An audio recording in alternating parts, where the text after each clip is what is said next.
Arrancamos con un análisis de un caso de estudio que, la verdad, es absolutamente fascinante. A lo largo de esta explicación, vamos a destripar esas trampas del aprendizaje puramente memorístico frente a lo que es la verdadera comprensión. Es un tema apasionante, porque revela cómo a veces un esfuerzo inmenso, pero mal dirigido, puede crear una ilusión total de conocimiento. Esa sensación tan universal de haber estado hincando codos durante horas para luego sentir que no se ha aprendido absolutamente nada. El foco principal de hoy será desgranar una situación muy concreta que pone esto sobre la mesa, basándonos exclusivamente en una historia que lleva por título La experiencia de Santi. Vale, vamos a sumergirnos en esto. Todo empieza, como siempre, con la fase de investigación. El protagonista de nuestro caso se mete en 3 páginas web distintas para recopilar información. Pero aquí es donde la cosa empieza a torcerse de verdad.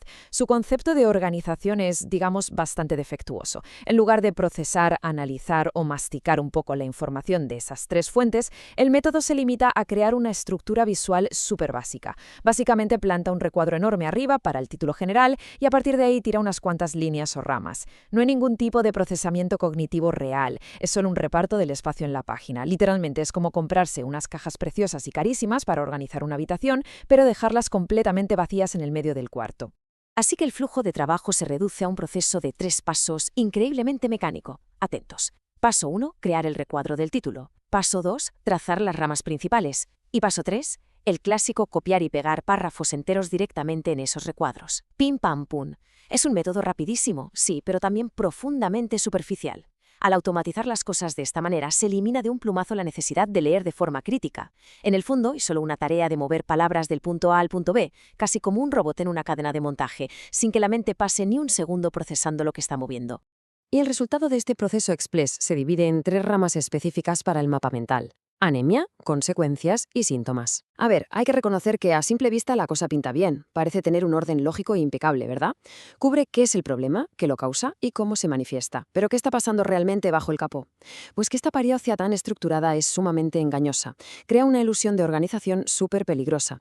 De nada sirve tener categorías limpísimas y súper claras si el contenido de dentro no se ha digerido en absoluto.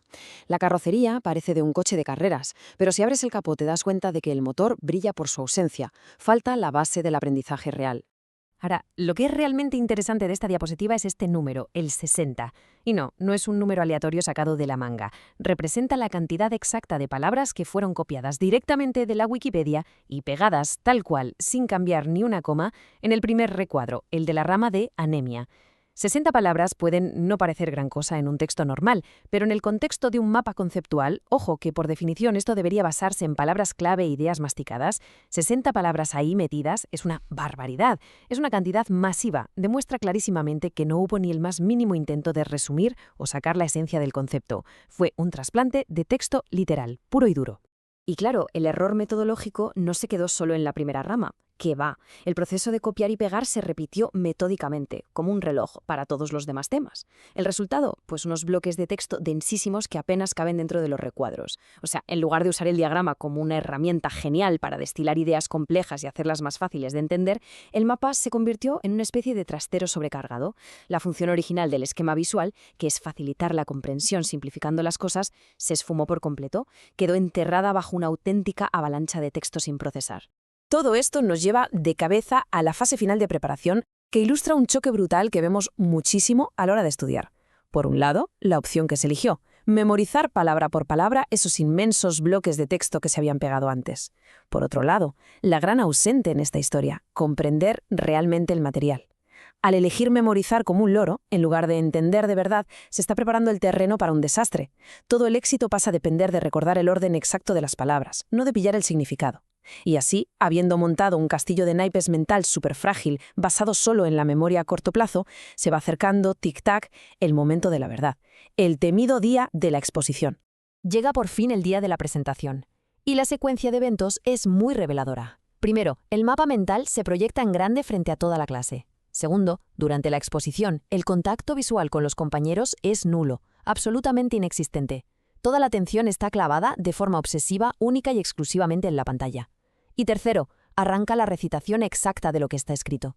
Es vital fijarse en cómo se desarrolla todo esto. Es un proceso mecánico, robótico, totalmente desconectado de quien está escuchando. No hay cambios de tono que demuestren pasión ni entendimiento, solo hay una lectura en piloto automático. Esa pantalla del aula actúa como un guión estricto del que no se puede desviar ni un solo milímetro.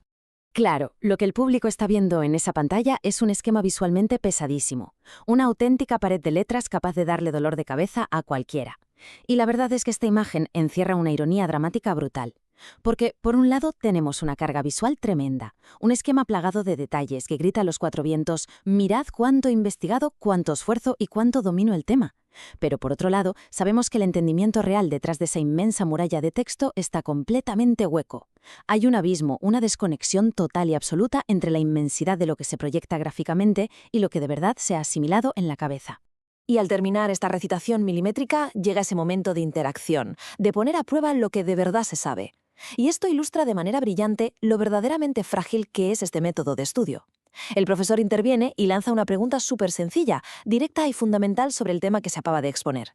Le dice: Santi, ¿qué función cumple la hemoglobina en la anemia? Es justo ahí, en ese instante de silencio absoluto, cuando la mente se queda totalmente en blanco, donde se viene abajo todo el castillo de naipes. Es la prueba definitiva y bastante demoledora de que retener letras no equivale ni de lejos a retener ideas. Así es como la tragedia central de todo este método queda expuesta de la forma más cruda posible. Había un conocimiento perfecto de la forma, pero una ignorancia absoluta del fondo. Nuestro protagonista sabía al dedillo, con total exactitud, qué decía el párrafo titulado Anemia. La secuencia de las palabras estaba perfectamente grabada en la memoria a corto plazo, lista para ser escupida. Sin embargo, hubo un fracaso monumental a la hora de explicar qué narices significaba todo aquello. Las palabras estaban ahí, almacenadas temporalmente en el cerebro, pero el concepto, la chispa necesaria para conectar ideas y razonar sobre qué hace la hemoglobina, simplemente no existía. Era un vacío absoluto. Para cerrar este análisis, creo que es imperativo hacer una pausa y plantearnos una reflexión bastante profunda. ¿Es realmente lo mismo conocer las palabras exactas que comprender su significado? Este breve caso nos obliga a cuestionar frontalmente cómo enfocamos la información que consumimos o estudiamos. Repetir datos de manera impecable, como un loro, puede dar una falsa apariencia de ser unos expertos, pero alcanzar la verdadera comprensión es lo único que nos permite usar el conocimiento para responder, para debatir y para pensar de forma crítica cuando surge un imprevisto. Al final del día, esa es la diferencia clave entre actuar como un simple archivo de texto con patas o convertirnos en personas que verdaderamente entienden el mundo que nos rodea.